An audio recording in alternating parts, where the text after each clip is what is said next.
Seja bem-vindo ao Esperança Viva, um ministério da Igreja Presbiteriana de Macaé.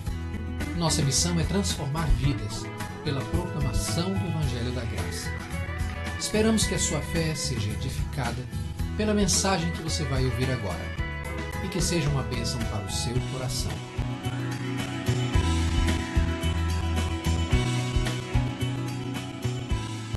Romanos 8, 28. Diz assim a palavra de Deus, leia comigo. Sabemos que todas as coisas cooperam para o bem daqueles que amam a Deus, daqueles que são chamados segundo o seu propósito. Agora eu queria que você lesse essa versão da tradução brasileira que diz assim: e nós sabemos que Deus coopera em tudo para o bem daqueles que o amam, daqueles que são chamados segundo o seu desígnio. Graças a Deus. Oremos. Meu Deus, meu Pai, quero te pedir nesse momento que tu abençoes a meditação do coração do teu servo e me ajudes a entregar a mensagem de tal maneira que todos saiam daqui edificados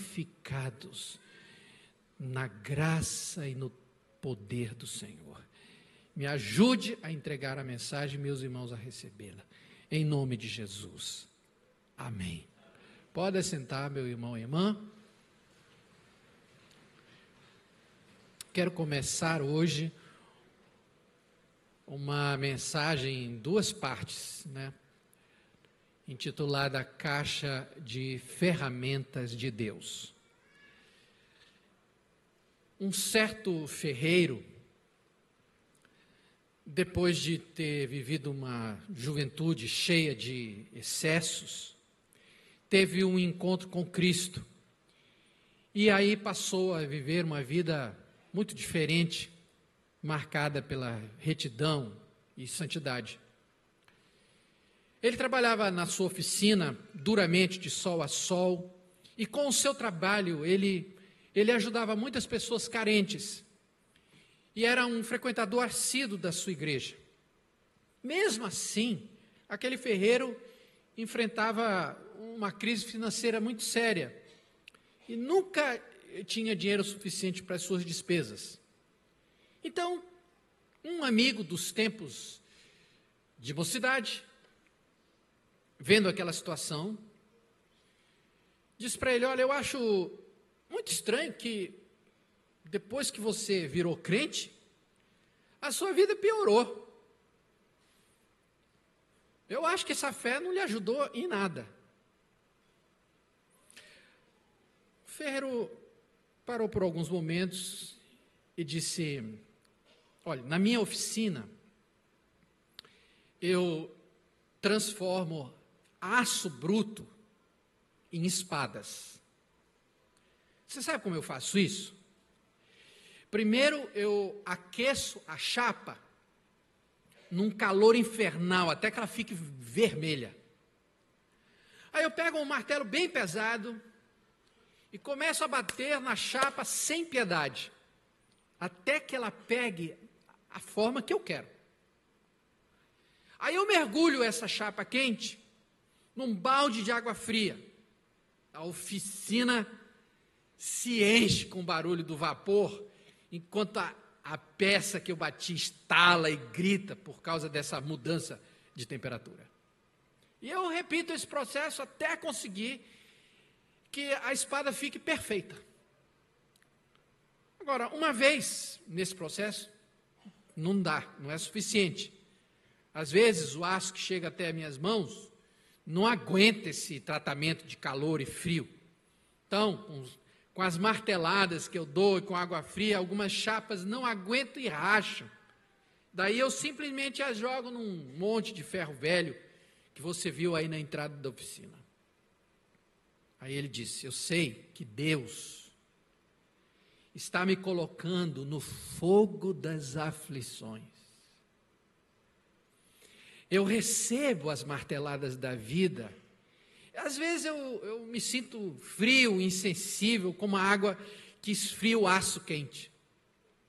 Mas a única coisa que eu peço é que Deus não desista de mim até que eu tome a forma que Ele deseja.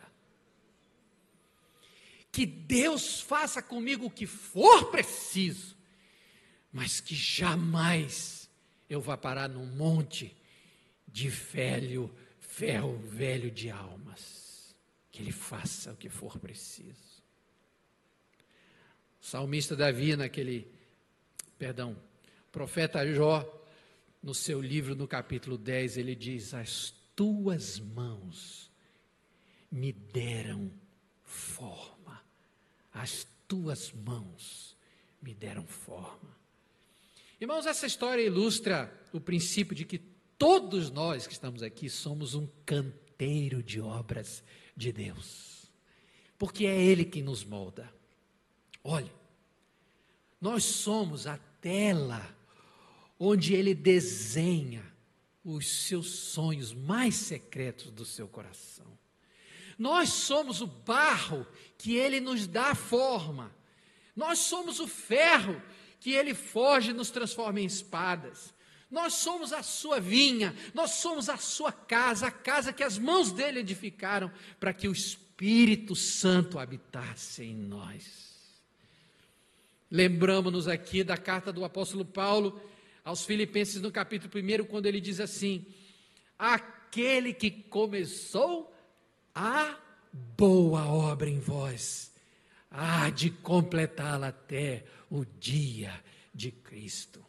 E meus irmãos, se é certo que Deus trabalha em nós, e se é certo que Ele faz isso com as mãos dEle, quais são as suas ferramentas?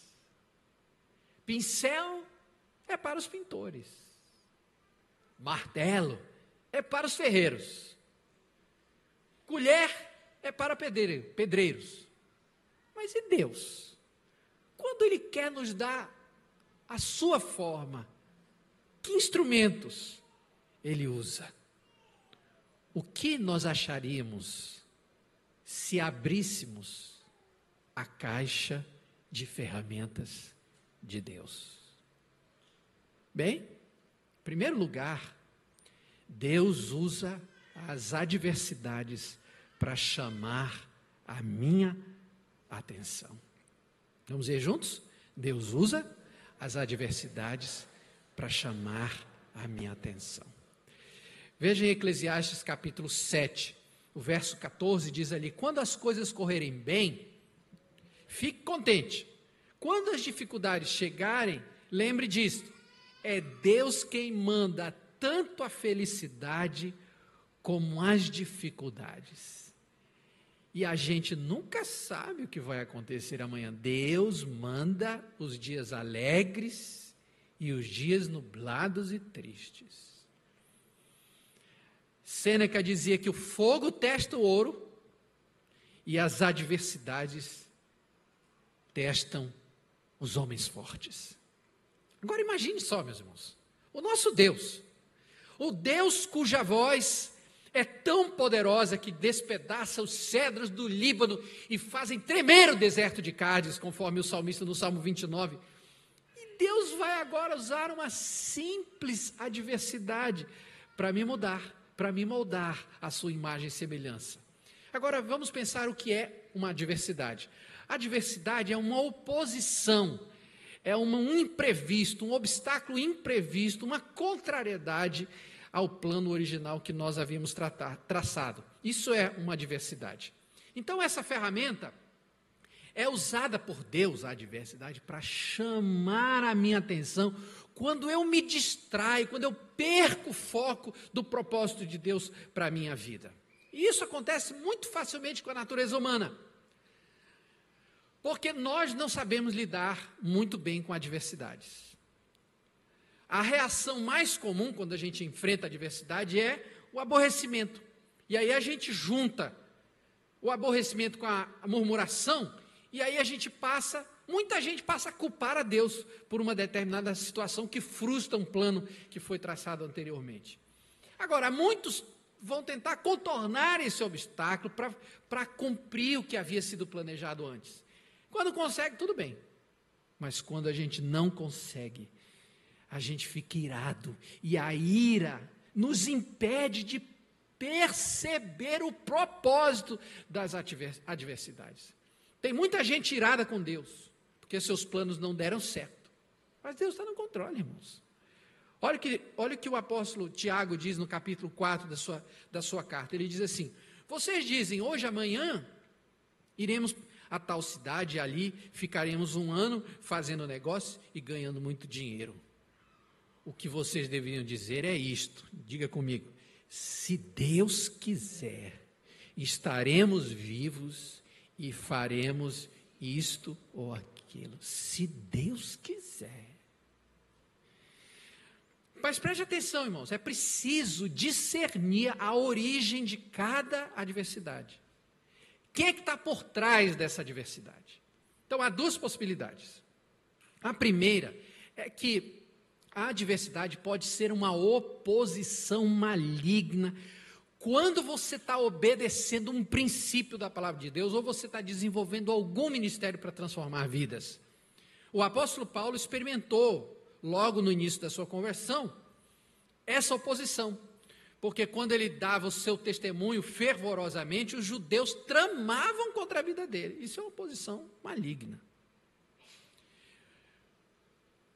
Quando eu cheguei lá em São Paulo, em 1973, eu logo tive contato com os Jovens da Verdade, lá em Arujá. Meu tio Jaziel era o presidente dessa missão. E eu logo me associei a eles. E uma das coisas que a gente fazia era ir para uma praça no centro de São Paulo, chamada Largo da Misericórdia. E aí a gente juntava aquele grupo ali de uns 30 jovens, né? E eu com violão, e tinha o contrabalde. Sabe o que é o contrabalde? É baixo de pobre. Baixo de pobre. É literalmente um balde que era furado e tinha uma corda com um cabo de vassoura. E aí o cabo de vassoura esticava a corda e ele batia ali como se fosse um contrabaixo. Chamava de contrabalde. A gente levava o contrabalde, batia a palma, fazia aquele negócio e chamava a atenção, dava o testemunho. Quando a gente começava a pregar, gente, acontecia de tudo. Era bêbado que aparecia gritando, era um carro, uma motocicleta passando com um barulho ensurdecedor, e por aí vai. A oposição aparece quando o reino de Deus está sendo plantado. Agora, irmãos, nem toda adversidade é de origem maligna. Às vezes a adversidade é uma ferramenta que Deus está usando para me mostrar que Ele tem um plano melhor que o meu, um caminho melhor que o meu, um final melhor que o meu. Amém? É isso. Uma adversidade pode ser o meio de Deus me ensinar que eu não consultei a Ele sobre o que eu estou fazendo. A gente tem um exemplo muito claro disso na vida de Davi, quando ele quis levar a arca de Deus para Jerusalém. Ele quis fazer isso em alto estilo. Então ele preparou um carro novo, colocou bois, juntou uma grande orquestra, botou o povo e saiu para levar a arca para Jerusalém. Só que em determinado momento da caminhada, os bois tropeçaram e a arca quase caiu. E Uzá, um dos sacerdotes, tentou segurar a caixa. No que ele colocou a mão, ele foi fulminado ali na frente de todo mundo, e Deus considerou aquilo uma irreverência. Agora, o que fez Davi, meus irmãos, diante dessa adversidade? Davi ficou muito aborrecido, desgostoso, mas olha só o que ele fez. Ele parou a festa onde estava, deixou a arca exatamente onde ela estava, voltou para casa. Parou. Eu gosto disso, porque Davi não ficou insistindo, ele não tentou encontrar um outro caminho, ele não amarrou a carroceria do carro, não, ele voltou para o palácio e começou a refletir por que aquilo havia acontecido. Irmãos, isso nos ensina que Deus tem um propósito para cada adversidade.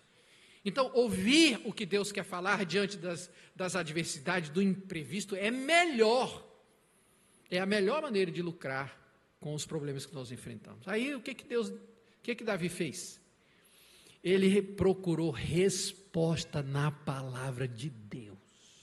E aí, lendo a Escritura, ele percebeu o erro dele. Ele descobriu que a arca não podia ser levada por animais, mas ela tinha que ser levada no ombro dos levitas, como Moisés havia ordenado no primeiro livro das Crônicas, capítulo 15, verso 15. Quando ele começou a transportar a arca do jeito que Deus tinha mandado, pronto, a arca chegou sem problema em Jerusalém, ninguém morreu. Irmãos, olha só, preste atenção nisso que eu aprendi aqui. A experiência de Davi nos ensina que não é importante apenas fazer a coisa certa, na ocasião certa, pela razão certa, mas da maneira certa. Da maneira certa. E às vezes uma adversidade nos ensina a fazer a coisa da maneira certa. Eu li a história de dois exploradores. Em 1924, George Mallory e Ed Irvine chefiaram uma expedição que fazia a terceira tentativa de conquistar o cume do Monte Everest.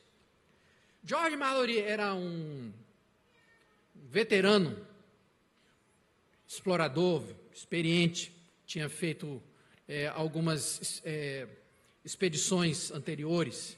Era um sujeito muito carismático, simpático.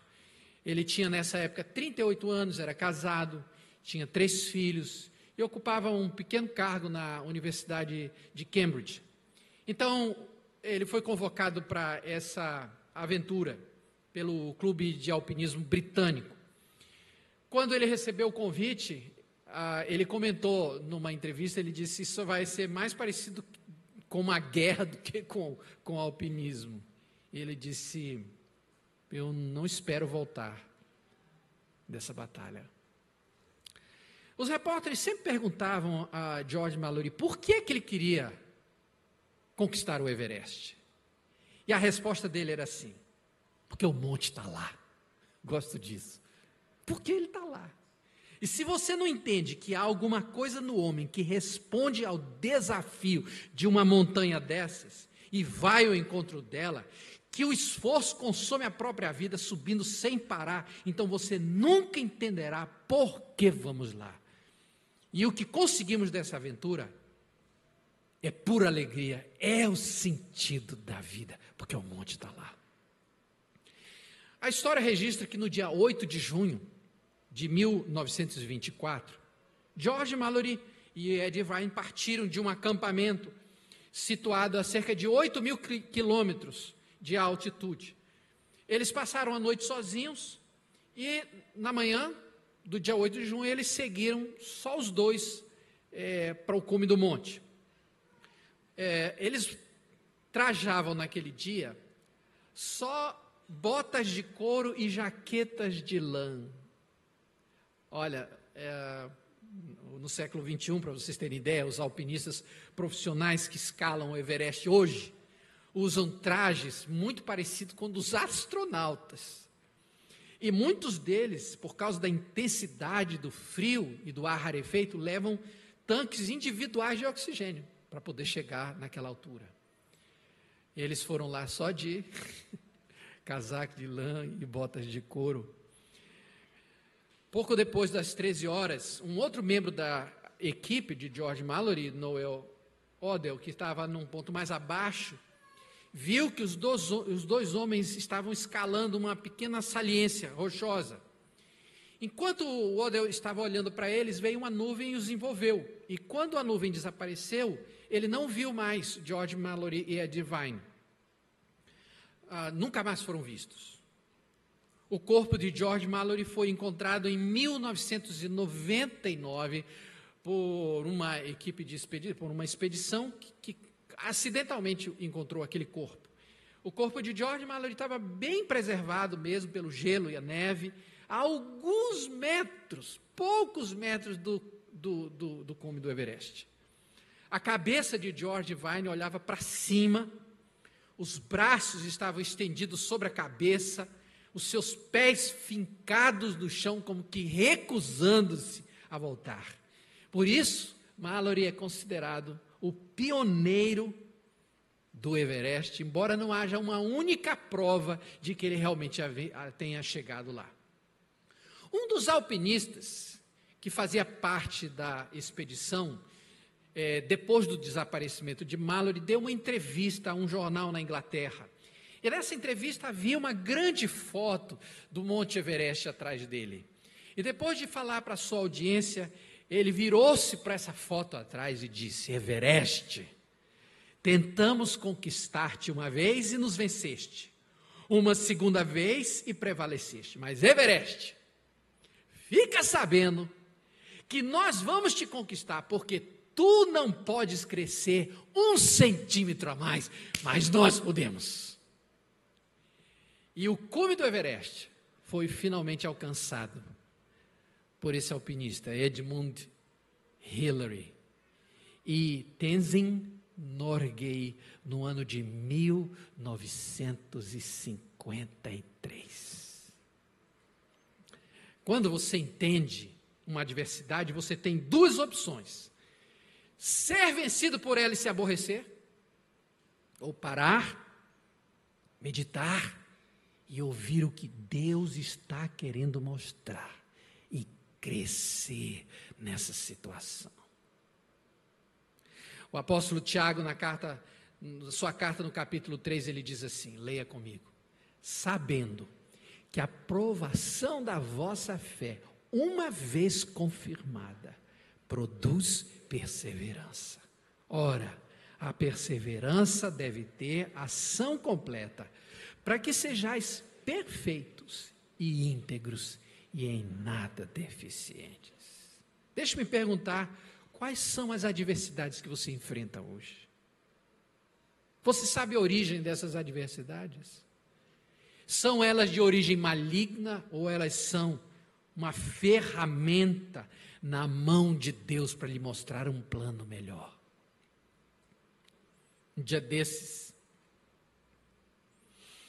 um irmão muito querido me ligou: pastor, ore por mim, acabei de ser demitido. Eu falei: é mesmo? Ele falou: é. Poxa, pastor, estou tão triste porque eu deixei a empresa, fui para esse trabalho. Aí instintivamente, se você me ligar falando um negócio desse, você vai ouvir basicamente a mesma mensagem. Meu irmão, presta atenção, Deus só tira uma coisa boa quando Ele tem uma melhor. Então se aquiete aí, porque... Aí quando foi essa semana, ele me ligou, todo feliz e contente, porque Deus havia mostrado para ele qual a razão daquela adversidade. Irmãos, tem certas coisas que Deus só dá para a gente através de uma adversidade. Você só entende quando Deus fecha uma porta. Ele vai abrir uma outra melhor. Então, a Bíblia diz: sujeitai-vos, portanto, a Deus, mas resisti ao diabo e ele fugirá. Seja submisso. Entenda a razão que há um propósito para cada adversidade que vem de Deus. William Shakespeare dizia: doces são os propósitos da adversidade, as quais, como um sapo feio e venenoso, carregam uma preciosa joia na cabeça. Melhor do que ver a adversidade como um anfíbio asqueroso, é ver a adversidade como uma forma de experimentar a providência de Deus. Por isso o salmista diz: alegra-nos por tantos dias, quantos nos tens afligido, por tantos anos, quantos suportamos a adversidade. É isso. Abriu a caixa de ferramentas de Deus, que você vai encontrar lá, que Deus usa adversidades para chamar a minha atenção. Olha, eu tenho algo melhor. Mas não é só isso que tem lá, não. Na caixa de ferramentas de Deus há uma segunda ferramenta. E essa ferramenta chama-se perdas. Deus usa as perdas para realinhar os meus valores. Vamos ver juntos? Deus.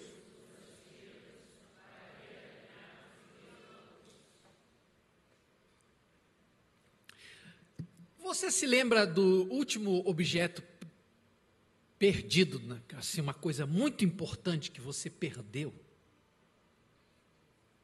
Se você pudesse, Deus, me mostra onde eu perdi. Irmãos, na vida nós vamos perder algumas coisas que nós nunca vamos recuperar. Não é mesmo? E o sentimento diante de uma perda? Se eu pudesse voltar no tempo, eu ia tomar mais cuidado. Se eu tivesse a segunda chance, não ia deixar ali. Agora, do ponto de vista de Deus, a perda é uma ferramenta muito útil, porque ela realinha os nossos valores e equilibra as nossas prioridades. Olha, em algumas situações, somente uma grande perda ou uma soma de pequenas perdas podem nos ajudar a encontrar a pérola de grande valor, que é Jesus e a vida eterna. Eu quero ilustrar isso. Imagine que uma pessoa está se afogando, né, e o guarda-vidas sai para salvar aquela pessoa. Você sabe que a regra número 1 do guarda-vidas é salve a si mesmo primeiro. Então, eu aprendi que o guarda-vidas nunca socorre um meio afogado, ele tem que estar afogado inteiro, porque o meio afogado faz o guarda-vidas afundar, que não tentar, vão os dois para baixo. Então, você se considere-se morto. Então eu vou te salvar. Então, imagine que ele está carregando esse morto para a praia. Enquanto eles estão voltando, o guarda-vidas está trazendo esse afogado aí, de repente, quase na terra, o afogado vê um monte de cédulas de dinheiro assim, boiando na água. E diz: gente, olha isso! Todo esse dinheiro dando sopa e ninguém aqui. E ele se larga do guarda-vidas e vai tentar catar as cédulas que estão boiando na água. E acaba morrendo afogado. Pergunta: o que matou essa pessoa? Os olhos. Não é? Você sabe como é que Deus faz para salvar uma pessoa? Ele tem que fazer essa pessoa olhar para Ele. Isaías 45, 22 diz assim, leia comigo: olhai para mim e sede salvos, vós, todos os limites da terra, porque eu sou Deus e não há outro. Olhai para mim. Qual é o problema do ser humano, irmãos? É que os nossos olhos ficam fascinados, hipnotizados pelos bens que possuímos, e aí nós passamos a valorizá-los além do que eles realmente valem. Por isso Jesus disse no capítulo 11 de Lucas, ele diz: são os teus olhos a lâmpada do teu corpo. Se os teus olhos forem bons, qual é o resultado? Todo o teu corpo será luminoso. Mas se forem maus, o teu corpo ficará em trevas. Jesus está ensinando, irmãos, que os olhos humanos nunca se cansam de procurar tesouros, e são justamente as riquezas que aprisionam o coração. Jesus disse: se as vossas riquezas prosperam, não ponhais nelas o coração, porque onde estiverem as suas riquezas, aí estará o coração de vocês. Então, quando Deus quer salvar uma pessoa, irmãos, algumas vezes Deus tem que tirar tudo desses olhos, tudo que esses olhos valorizam, para que ele olhe somente a Cristo e Cristo somente. Irmãos, você sabe que alguns empresários só vieram a Cristo depois que faliram? perderam tudo? Algumas celebridades só se convertem depois que elas perdem toda a popularidade. Aí elas descobrem que elas são importantes para Deus. Alguns atletas se tornam grandes testemunhas de Cristo depois de sofrerem uma lesão irreversível que encerra as suas carreiras prematuramente. Vem para Deus. Perdas que realinham as prioridades e os valores. Então essas perdas se tornam o maior lucro. Perdas de tesouros passageiros que podem nos fazer encontrar a pérola de grande valor. O apóstolo Paulo é um desses, que deixou tudo. O testemunho que ele dá em Filipenses capítulo 3 é esse, olhe comigo.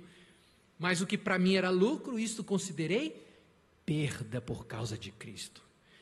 E considero tudo como perda por causa da sublimidade do conhecimento de Cristo Jesus, meu Senhor, por amor do qual perdi todas as coisas e as considero como refúgio para ganhar a Cristo. Então, para Paulo, Cristo era a pedra de grande valor, pela qual valia a pena perder todas as coisas neste mundo. Porque Cristo vale tudo. Eu li essa história, escute aí, um casal de missionários que havia trabalhado na África durante muitos anos e voltava para Nova York depois da aposentadoria. E depois desses anos todos, eles voltavam para casa, eles não tinham pensão, a saúde deles estava muito abalada, e eles estavam voltando muito desencorajados, desanimados e temerosos em relação ao futuro, o que ia ser quando eles voltassem. Foi aí que eles descobriram, irmãos, que no navio que os levava de volta para os Estados Unidos, naquele mesmo navio tinha embarcado o presidente dos Estados Unidos, Theodore Roosevelt, que estava voltando de um safari na África. Então, por causa do presidente, ninguém prestou atenção quando eles embarcaram. Todos no barco faziam muita festa para o Roosevelt. A banda tocava, apitos, aplausos, tudo para que alguém ganhasse um simples aceno do presidente. Quando o navio partiu do porto africano, aquele velho missionário disse para sua esposa: puxa vida, deve ter alguma coisa errada aqui. Porque nós gastamos 50 anos da nossa vida no trabalho aqui na África, evangelizando, levando pessoas a Cristo, e agora a gente entra nesse barco, ninguém se importa com a gente. Aí esse homem vem aí de uma caçada e todo mundo fica em cima dele. E ninguém dá a mínima para nós. A esposa respondeu para ele: querido, acho que você não devia se sentir assim. Ele disse: eu sei, mas é o que eu estou sentindo. Quando o barco chegou em Nova York, havia uma grande multidão esperando aquele barco. Mas, obviamente, a multidão não queria saber daqueles dois missionários. Na verdade, tinha banda de música, muita festa, muito foguetório. O prefeito de Nova York estava lá com outras autoridades. Quando o presidente desceu do barco, tinha chuva de papel, tapete vermelho. Todo mundo queria ver o presidente, acenar ao presidente. E os missionários saíram praticamente incógnitos. Ninguém estava esperando por ele, nem mesmo os funcionários da missão a qual eles tinham servido. Eles se hospedaram num pequeno hotel perto do porto e planejaram sair no dia seguinte para buscar algum lugar para eles morarem. Durante a noite, repassando tudo o que tinha acontecido na viagem, naquela chegada, aquele missionário profundamente amargurado disse para a mulher dele assim: olha, eu não aguento isso, Deus não está sendo justo conosco. A mulher disse: querido, por que você não vai deitar e conversa com o Senhor sobre essa questão? Ele foi. E passadas algumas horas ele se levantou, só que ele estava numa situação totalmente diferente, a face dele estava transformada, estava alegre, totalmente refeito. E a mulher falou: o que aconteceu? Você estava tão chateado, tão triste, amargurado, agora você levanta tão bem, o que aconteceu? Ele falou: querida, é que eu falei para Deus quão decepcionado eu estava sobre aquela questão do presidente recebendo toda aquela festa, enquanto ninguém esperava por nós, quando nós estávamos voltando para casa. Só que depois de ouvir toda a minha reclamação, pareceu-me que Deus colocou a mão no meu ombro e simplesmente disse: mas vocês ainda não chegaram em casa. Vocês ainda não chegaram em casa. Irmãos, não há perda nesse mundo que se compare ao que está nos esperando. Olha, a palavra de Deus diz: nem olhos viram, nem ouvidos ouviram, e nem jamais penetrou em coração humano o que Deus tem preparado para aqueles que o amam. Para aqueles que o amam. Quando os bens materiais ocupam o lugar de Cristo e as riquezas eternas em nossa vida passam a ocupar o lugar e nos desviar de olhar para Jesus, Deus tem que tirar. Graças a Deus. Porque quando Ele tira o que nós valorizamos, os nossos olhos ficam livres para ver a pérola de grande valor. Quais têm sido suas perdas? O que você perdeu ultimamente? E como você está reagindo a isso? Será que Deus não está querendo dizer: olhe para mim? Irmãos, eu li essa história, eu vou terminar. Roberto Catshaw era um homem que tinha uma pequena loja de pedras preciosas. E ele achava essas pedras e vendia para colecionadores e joalheiros. Um dia, nas suas explorações, ele achou uma pedra azulada. E ele não era um grande conhecedor de pedras preciosas. E tentou vender aquela pedra para quem ele conhecia. Ninguém se interessou pela pedra, ninguém. Então, ele guardou aquela pedra debaixo da cama dele, por 18 anos. Ele achava que aquela pedra, pelo brilho que ela tinha, pelo tamanho, valia pelo menos uns $500. $500. Bom, uma certa ocasião, a luz dele foi cortada. Então, ele pegou a pedra e falou: eu vou fazer qualquer dinheiro para pagar essa luz e restaurar a energia na minha casa. Então, ele conseguiu um comprador, algumas dezenas de dólares. Ele foi lá, pagou a conta de luz, né? E tudo certo, voltou para casa tranquilo. À noite, ele estava assistindo um programa de televisão desses de variedade, quando o âncora disse que naquele dia havia sido encontrada a maior safira do mundo, que hoje é conhecida como a Estrela de Davi. Essa pedra vale hoje $2.750.000.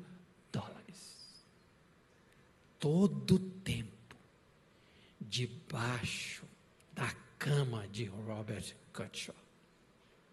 Mas ele não sabia o valor que ela tinha. Meus irmãos, para onde seus olhos estão olhando? Para onde você tem olhado? O que é de valor para você? O que tem valido na sua vida? Será que a fonte da sua tristeza e da frustração não é porque você está valorizando a coisa errada? Será que os seus olhos se desviaram de Jesus? E vai ser necessário Deus tirar certas coisas de você, para que você entenda que Jesus é a pérola de grande valor. E quando Deus tira, Ele realinha os meus valores e me faz olhar para Jesus, o autor e aperfeiçoador da fé. Como está a sua vida hoje?